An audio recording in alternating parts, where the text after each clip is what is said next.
Tudo bem, pessoal? Tudo tranquilo?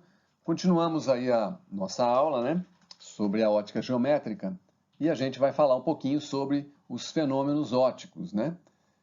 O primeiro fenômeno óptico que a gente vê é o da reflexão. Inclusive, se você for pensar na divisão, né, da ótica, espelhos planos e esféricos dentro da reflexão. E na refração, a gente tem dióptro, lâmina, prisma, lentes, né? Então a gente pode pensar na ótica dividida por fenômenos, tá? Uma coisa que deve ser atentada é o seguinte: a reflexão regular e a reflexão difusa, elas são diferentes pelo pincel de luz. Então veja na reflexão regular que o pincel chega cilíndrico e sai cilíndrico. Na reflexão difusa, ele chega cilíndrico e sai para tudo quanto é lado. Então, muita gente fala assim, olha, para a difusão da luz, ela dá a sensação de quem está observando de profundidade. Então, muita gente associa a reflexão difusa, né, à visualização de objetos, né, ter a noção de profundidade e tal. E na reflexão regular, a formação de imagens, tá?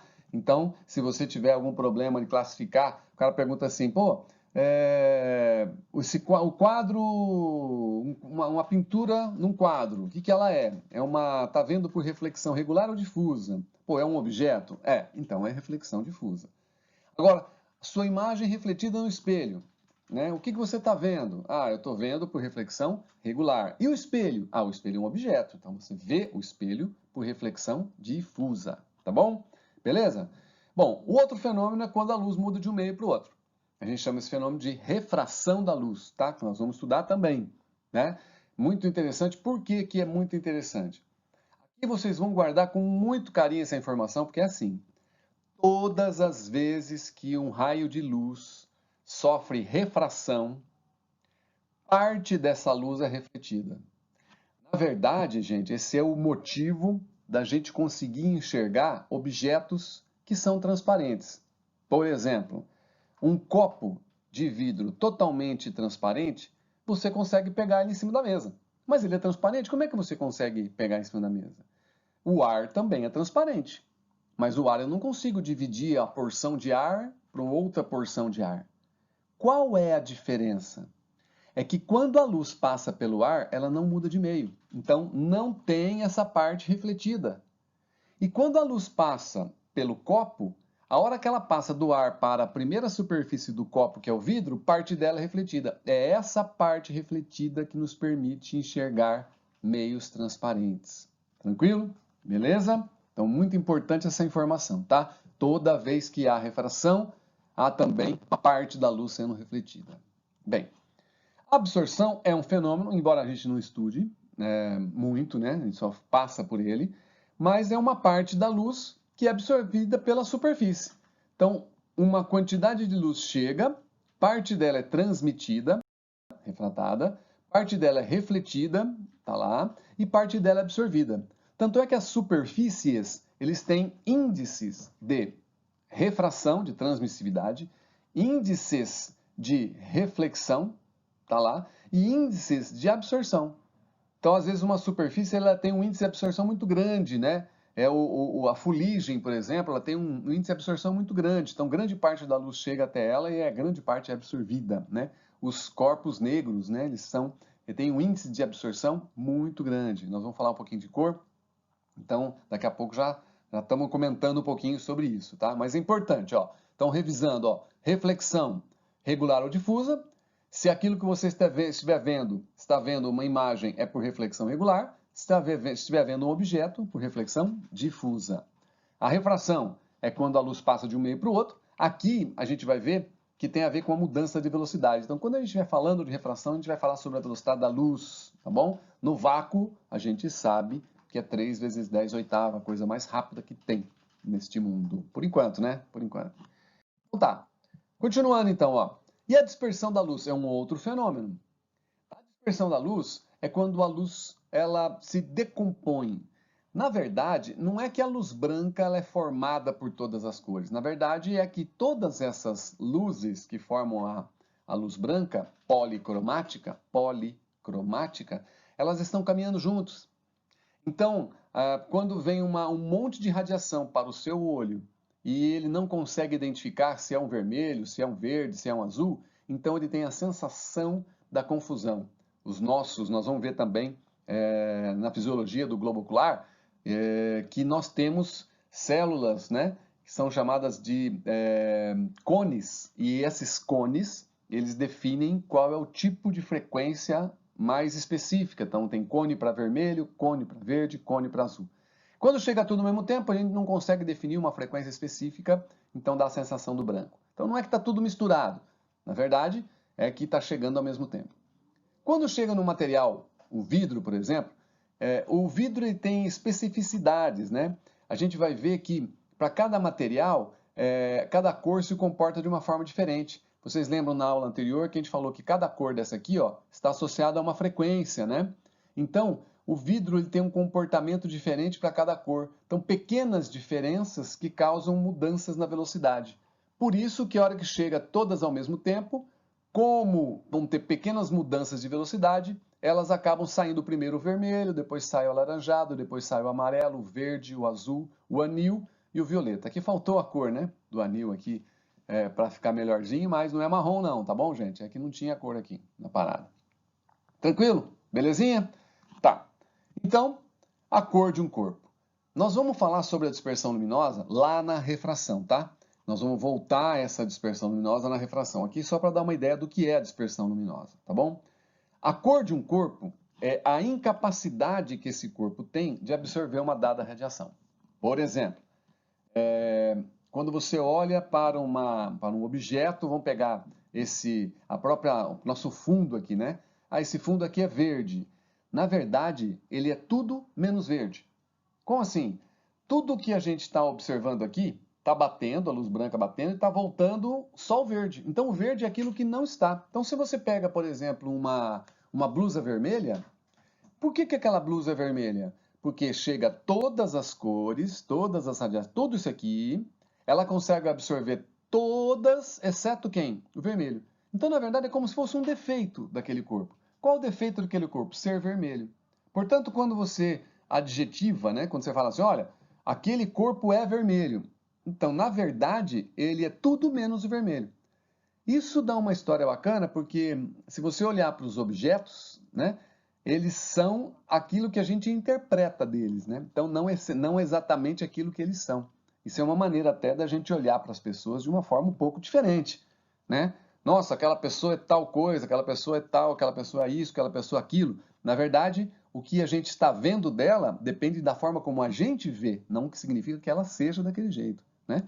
Aquela cor de um corpo vermelho é tudo menos vermelho, né? Então você não pode qualificar aquele corpo como vermelho, é você que está recebendo o vermelho dela, né?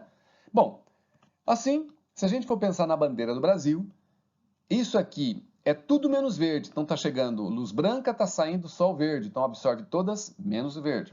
Aqui absorve todas menos o amarelo. Aqui absorve todas menos o azul. Professor, e se eu iluminasse isso aqui com luz verde, como é que ficaria? Olha lá, iluminada por luz verde. Bom, onde é verde, continua verde, né? Porque ele não absorve o verde. Agora esse cara absorve o verde, então ele fica preto. O azul absorve o verde, então fica preto. Então a bandeira do Brasil iluminada por luz verde ficaria assim, né? Tranquilo, gente. Bem facinho, né?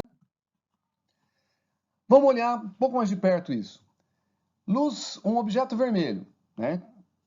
Iluminado por luz branca absorve todas, menos vermelho. Então a gente vê vermelho. Objeto branco. Chega tudo e sai tudo. Então, branco. E o objeto preto? Chega tudo e absorve tudo.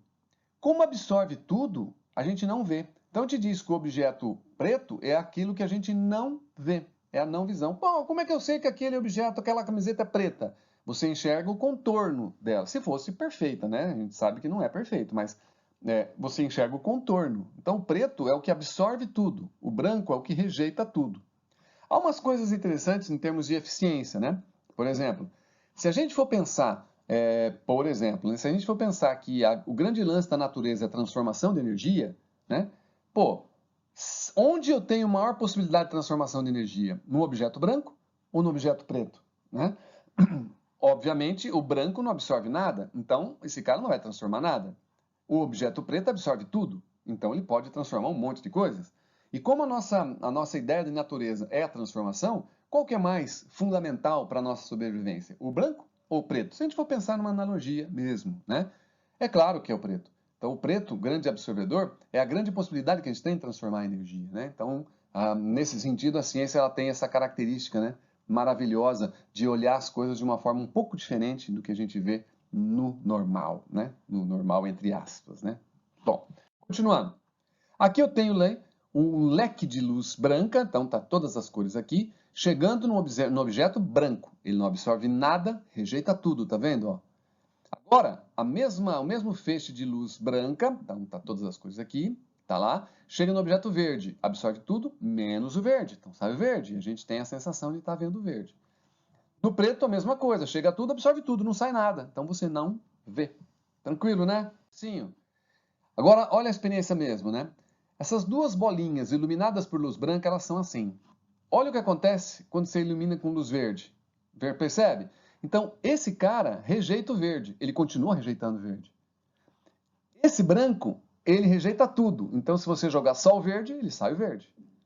E esse cara só rejeita o vermelho. Como não tem vermelho aqui, nessa luz que só é verde, então ela absorve o vermelho. Se ela absorve o vermelho, você não vê. Então dá a sensação do preto. Olha a diferença. Iluminadas as mesmas bolinhas, só que agora com luz vermelha. Iluminando com vermelho, o branco, ele rejeita tudo. Se só tem vermelho, volta vermelho. O vermelho rejeita o vermelho, ou seja, absorve tudo menos o vermelho. Só tem vermelho, volta vermelho, você enxerga vermelho. O verde absorve tudo menos o verde. Como só tem vermelho, ele absorve. E se não volta nada, você não vê. Entendeu? Bem facinho, né? Bem facinho, né? Vamos fazer um exercício, ó. O mundo não seria tão alegre se a luz solar não fosse constituída de diversas cores, é fato. Com a relação da luz e as cores, considere as afirmações. Bom, a luz solar pode ser decomposta nas cores vermelha, alaranjada, amarela, verde, azul, anil e violeta, como fez Isaac Newton há 400 anos atrás. Na verdade, Isaac Newton foi um dos primeiros a dizer que a luz ela se comportava como partícula. E ele foi desacreditado rapidinho, né, pelo Huygens e tal, mas depois de muito tempo começou a perceber que realmente ela tinha um comportamento particular, corpuscular, né? Então vamos ver o que aconteceu com a primeira? Verdade, né? Olha lá, tá aí, ó. Tranquilo, né? É a dispersão luminosa, o espectro da nossa luz visível. 2. Sob a luz solar, uma blusa é vista como verde. Então, luz branca, né? Luz policromática, a blusa é vista como verde. Ela absorve o verde? Não, ela não absorve verde, né? Ela simplesmente absorve todas menos o verde. Então, a 2 está errada. Uma blusa que a luz solar, policromática, é vista como amarela, quando iluminada com luz azul, será vista como uma blusa escura. Veja, se com a luz solar, que é a luz policromática, ela é vista amarela, ela absorve todas menos o amarelo. Se eu jogar só o azul, ela absorve, portanto, será escura. Verdade. Tá lá. Ó. E sendo verdade, então, qual é a afirmação correta? A 1 é verdadeira, a 3 é verdadeira, e aí eu tenho a letra C. Tranquilo? Agora, nós vamos entrar numa parte importante da ótica geométrica, que é a gente entender a classificação de pontos, né? O que é real, o que é virtual, o que é impróprio, imagem, objeto. Isso é muito importante. Então, com muita atenção para esta parte da aula, tá? Para a gente pensar na natureza dos pontos, vamos pensar no seguinte. Isso aqui eu tenho um sistema óptico, que é uma lente, tá? Um sistema óptico que é uma lente tem aqui o objeto. Então, a luz sai do objeto e vai até a lente. Se a luz sai do objeto e vai até a lente, para a gente formar uma imagem, o que acontece? Para a gente formar uma imagem, a luz sai do sistema óptico, né? A luz saindo do sistema óptico, eu tenho objeto, emana luz para o sistema óptico, do sistema óptico sai para formar uma imagem. E é isso que a gente vai classificar os pontos. Como classificar os pontos? Olha lá, vamos ver?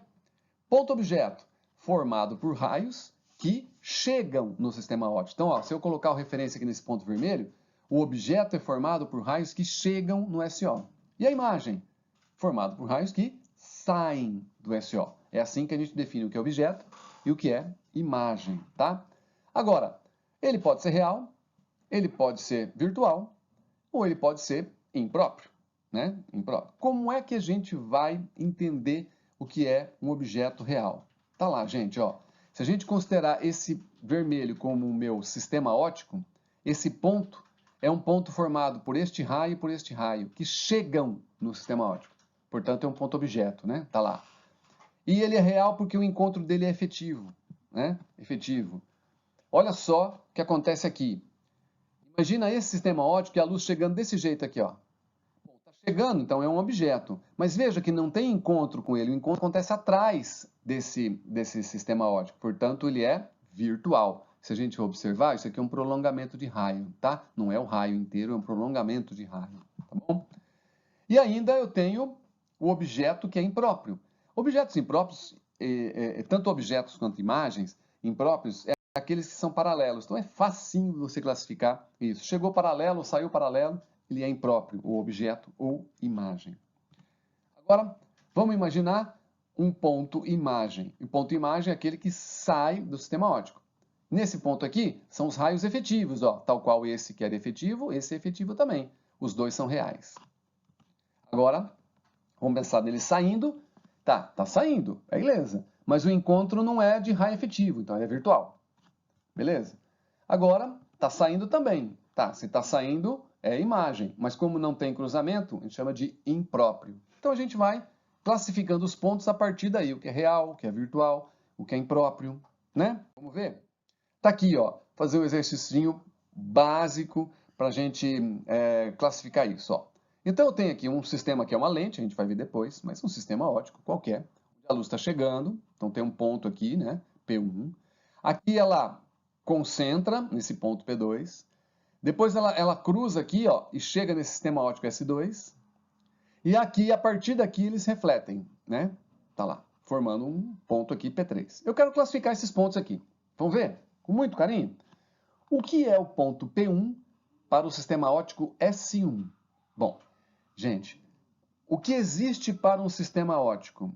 O que existe para um sistema óptico é tudo aquilo que chega e tudo aquilo que sai, tá bom? Então, o P1 é formado por raios que chegam, portanto, é um ponto objeto. Como eles são paralelos, é um ponto objeto impróprio. Tá lá. E o P1 para o S2? P1 para esse sistema aqui, ó. Bom, o que existe para esse sistema aqui, ó? Bom, existe aquilo que chega, aquilo que chega forma o P2. Beleza, então o P2 existe. E aquilo que sai, que forma o P3. Então o P3 existe. E o P1? O P1 não existe. Ele não é nada para o S2. Por quê? O que existe para esse sistema é o P2 e o P3. E o que é o P2 para o S1? Esse ponto aqui para esse cara. Ah, não, esse ponto para esse cara existe. É formado por raios que saem, portanto é uma imagem. Como o encontro aqui é de real, de pontos efetivos, então é um ponto imagem real. Tranquilo, gente? E o que é o P2 para o S2? Então veja, esse ponto para esse sistema óptico S2 aqui, ó, é formado por esses raios aqui, ó, tá vendo, ó? Esses raios aqui, ó. Esses raios aqui estão chegando no S2, então é um ponto objeto. Um ponto objeto, como o encontro efetivo, um ponto objeto real. E o P3 para o S2? Bom, o P3 é formado por... Tá vendo que isso aqui é pontilhado? Ó, pontilhado não é raio, hein, gente? Então, o P3 é formado por esses raios aqui, ó, que estão saindo de S2, portanto, um ponto imagem. Mas como o encontro desses caras todos aqui, ó, é de prolongamentos, é um ponto imagem virtual. Muito bem. E o P3 para o S1? Gente, o que é esse P3 para o S1? O que existe para o SO1? Olha, o que existe é o P1, que chega, e o P2, que sai. O P3 não tem relação, portanto, ele não é nada. E se eu tivesse um olho? Se eu tivesse um olho ali, ó, olhando ali, ó, o que é o P3 para o olho? Vamos ver? O P3 para o olho. Bom, o P3 é formado por esses raios aqui, ó, que fazem o quê? Chegam no olho. Então, o olho vê o P3 como um objeto. Real, virtual ou impróprio, gente? Ele só é virtual para o S2. Para o olho, ele é real. Então, ele acredita que aquilo seja verdade. E aí, a gente vai discutir um pouquinho sobre isso. Gente, presta bem atenção. A A gente pode pensar em virtual e real da seguinte maneira. Pensa numa mentira. Vamos imaginar que alguém tem uma mentira. Vamos imaginar que conheça a mentira. Vamos pensar assim, olha, acharam a cura para o coronavírus, né? Cura para o coronavírus. Então, lançou isso aí. Beleza. Quando que você sabe que alguma coisa é mentira? Bom, eu sei que alguma coisa é mentira quando você reconhece quem? A verdade. Concorda comigo? Então, a mesma coisa, ela pode ser verdade ou mentira. Mas só será mentira se você souber a verdade. Enquanto você não sabe que aquilo era uma mentira, você acredita que aquilo é verdade. Então, olha o que eu quero dizer com isso, a metáfora. Para o olho, isso aqui é verdadeiro. Por quê? Porque ele não tem outra informação. A única coisa que ele está vendo é esse raio que chega aqui, ó, para ele. Portanto, ele acredita que esse P3 seja verdade, por isso que ele é real. Agora, o mesmo ponto para o S2, para esse cara aqui, o que é esse ponto para o S2? O S2, ele acredita que isso aqui seja verdade? Não, né? Por quê? Porque isso aqui é a imagem disso, ó. Então, o nosso sistema óptico S2 sabe que isso existe, então, o nosso P2 para o S2, um objeto real, então esse cara aqui é real para o S2, e isso aqui é mentira. Tá lá. Então o cara só sabe a mentira, o S2 só sabe que isso aqui é virtual porque ele tem informação do real. Esse cara não tem outra informação, portanto ele acredita que isso aqui seja real. Mais ou menos assim, né? Bom, continuando então. Vamos pensar agora no primeiro fenômeno da ótica, reflexão da luz, né? Como que a gente vai tratar a reflexão da luz? Imagine uma superfície, como essa azul, e um raio de luz chegando. Quando ele chega, ele toca num ponto de incidência. Nesse ponto de incidência, a gente traça uma linha chamada linha normal. Ela é sempre perpendicular à superfície, tá? Então você tem uma linha normal. O raio de luz, ele chega e ele forma um ângulo com a normal. Se esse raio é o raio incidente, chama-se ângulo de incidência. O que vai acontecer na reflexão? Ele vai sair. E ele vai formar um ângulo com a normal também, que é o ângulo de reflexão. E aí é que entra a história. Os ângulos de incidência e de reflexão são sempre medidos com a normal. E aí você pode observar o seguinte, ó, essa luz ela caminharia aqui se não tivesse essa superfície. Mas agora ela está caminhando aqui, ó, então ela desviou. Então nós temos ângulo de desvio, ângulo de reflexão, ângulo de incidência. Lembrando, ângulo de incidência é sempre com a normal e ângulo de reflexão é sempre com a normal. O desvio é o que sobrar do 180, né? Por que 180? Porque nós temos daqui até aqui 180. Tranquilo? Vamos ver? Olha lá. Primeira lei da reflexão. O raio incidente, esse. O raio refletido, esse. E a normal são coplanares, ou seja, estão todos no mesmo plano. Tranquilo? E a mais importante lei da reflexão. Este ângulo é sempre igual a esse. O ângulo de incidência é sempre igual ao ângulo de reflexão.